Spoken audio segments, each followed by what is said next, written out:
조선시대의 유교 국가는 강한 남성의 자손 번창이었다. 음은 음자를 지켰고 바깥 양반은 음자리를 안준이라 했다. 요즘은 인구 소멸이라고 한다. 물론 이 인구 소멸이 한 인간의 삶에 희생을 강요하면서 인구를 증가할 필요는 없다. 조선시대는 유교국가였고 강한 남성이었다. 남성 중심의 국가였다. 그래서 남성들은 가족 중심의 중추의 역할을 했으며 그 유교적인 질서 속에서 남성은 가족의 번창을 중요시했다.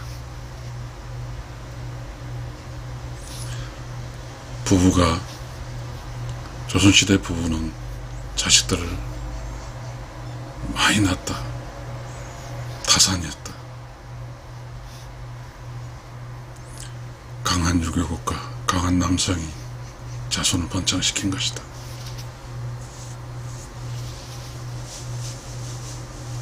과연 이 강한 남성 중심의 국가가 여성들의 삶에 꼭 고단했으면 했을까? 강한 남성이 하나의 프레임워크, 틀을 형성하고 있으면 그 안에서 여자는 음자리 속에서 안주인으로서 한 가족의 CEO로서 살았다. 물론 조선시대하고 지금하고는 다르다. 조선시대는 경제적으로 이 다양성이 부족했다. 농촌, 농부와 그 정도, 직업은 농사였고, 그래서 그게 가능했을 것으로 본다. 그러나 그 시절은 남성의 프레임 속에서 여성은 고운정, 미운정으로 자신의 인생을 살았다.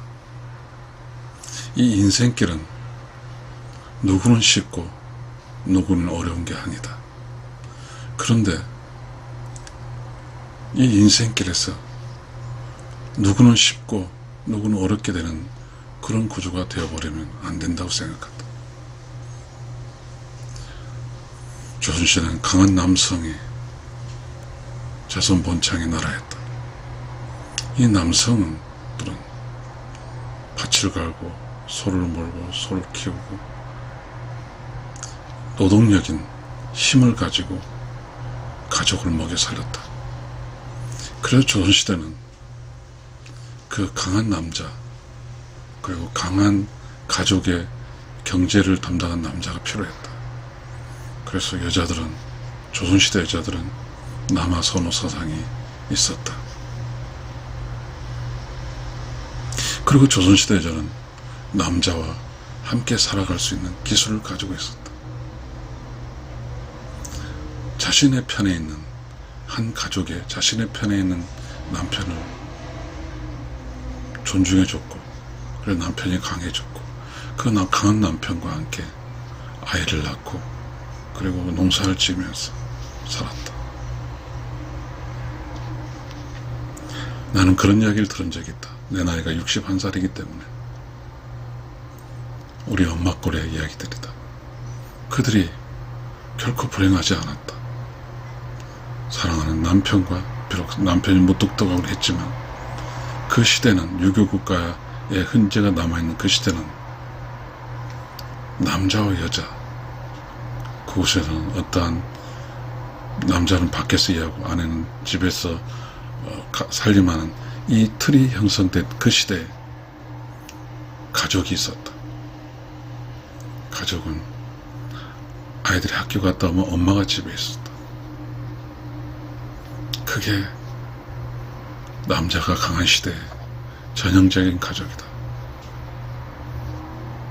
조선시대는 남자가 강했다. 그러나 사실 경제적인 문제는 물론 힘들 수 있다. 그러나 인생은 제가 61살 살아보니까, 물론 경제적 돈이 많이 있으면 돈이 많이 있는 대로 살고, 돈이 없으면 돈이 없는 대로 산다. 돈이 많이 있는 사람은 여행도 다니고 비싼 옷도 사 입고 그렇다. 돈이 없는 사람은 필요 없는 여행을 줄이고, 그 비싼 옷보다는 자기가 갖고 있는 수준에 맞는 옷을 입고 산다. 불만이 없다. 단지 중요한 차이는 조선시대의 강한 남성의 자손번창 시기는 조선시대의 가족 속에 안주인이 자리잡고 있었다는 사실이다. 그래서 가족 구성원들은 이렇다. 부모는 일찍 돌아가신다. 그러면 장자의 와이프인 형수가 있다. 이 형수는 마치 엄마로 받들어졌다. 그 형수와 자신의 어머니는 같은, 그리고 다른 성씨이면서 같은 유대감각을 입었기 때문에 강한 시어머니와 며느리 사이에 강한 유대감으로 어머니가 돌아가신 다음에 당연히 형수가 어머니 역할을 해줬던 것이다. 멋진 일이다. 그것이 가족의 안주인이 있었기 때문이다. 나이 든 사람이 형수님 한다. 형님의 권위도 있었다. 물론 형님이 셌기 때문에 형수님 소리를 하면서 가족 전체가 또 뭉쳐진 것이다. 부모가 돌아가면 장자가 아버지가 되고 형수님이 어머니가 되는 것이다. 그게 강한 남성이 있는 자손번창 유교국가의 가족 구성원의 흐름이었고, 가족 구성원의 단단해지고 가족 구성 흔들리지 않은 것이었다. 지금은 남자가 약하다. 그러니 약한 남자 옆에 아내는 형제들이 있어 형수님이 존재 가치가 없다. 우리는 이 강한 남성 시절을, 조선시대 강한 남성 시대, 자손번창 시대라는 사실을 잊고 산다. 강한 남성의 시대는 시작의 시대야. 강한 남성이 있어서 여자가 불행했다는 이야기는 들은 적이 없다. 분명히 강한 남성의 시대는 남성은 프레임워크였고 골격이었고, 여자는 그 골격 안에서 안주인 역할을 했기 때문이다.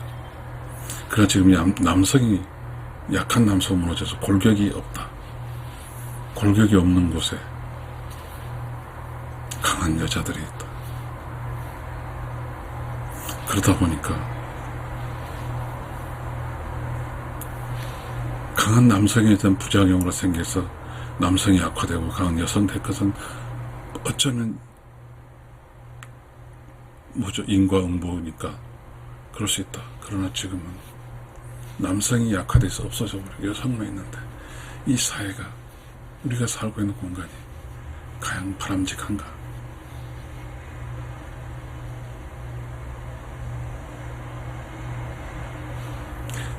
어떤 회사도 갈 때 그런 게 있다. CEO가 있으면 CEO의 경영적인 것이 필요한데, 가정에는 남자가 있을 때 남자의 경영 능력을 무시해버릴 걸 여자가 끌고 가다 보니까 많은 가족의 문제가 생겼다. 조선시대 강한 남성의 시대는 그렇게 많이 이혼율이 없었다. 남자가 약해지면서 지금 우리가 살고 있는 가족은 무너졌고, 안주인도 없고, 가족이 사실 없다. 가족이 해체돼 버렸다. 과연 이것이 행복한가?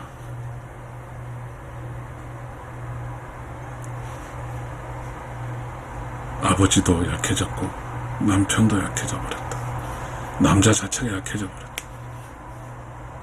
신기하게 아들들은 자기 성장 과정에서 엄마 편을 들지만 아들도 남편이 되고 아버지가 될 것이다. 아들들이 남편이 되고 아내가 되면, 남편이 되고 아버지가 되면 알게 될 것이다.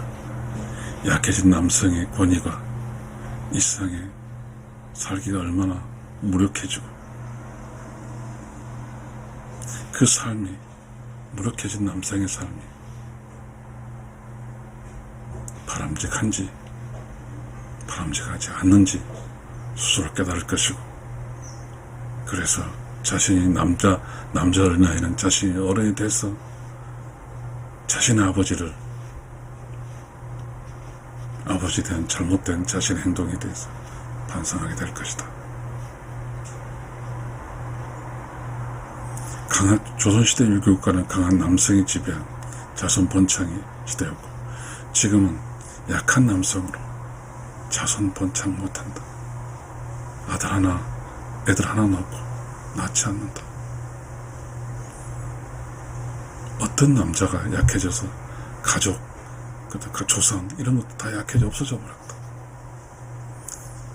그건 여자가 원하는 일인지는 잘 모르겠으나 결국은 그렇게 됐다. 과연 이게 맞는가? 이제 장수한 나라가 오래 산다. 오래 살지만 여자가 더 남자보다 오래 산다. 그러다 보니까 발생한 이야기들이 많다. 나이 든 오래 산 여자들, 대부분이 60, 70이 지나면 여자들은 많이 살고 남자들이 사라지는 경우가 있다. 거기서 전통적인 다 무너져 버린다. 자식들도 함께.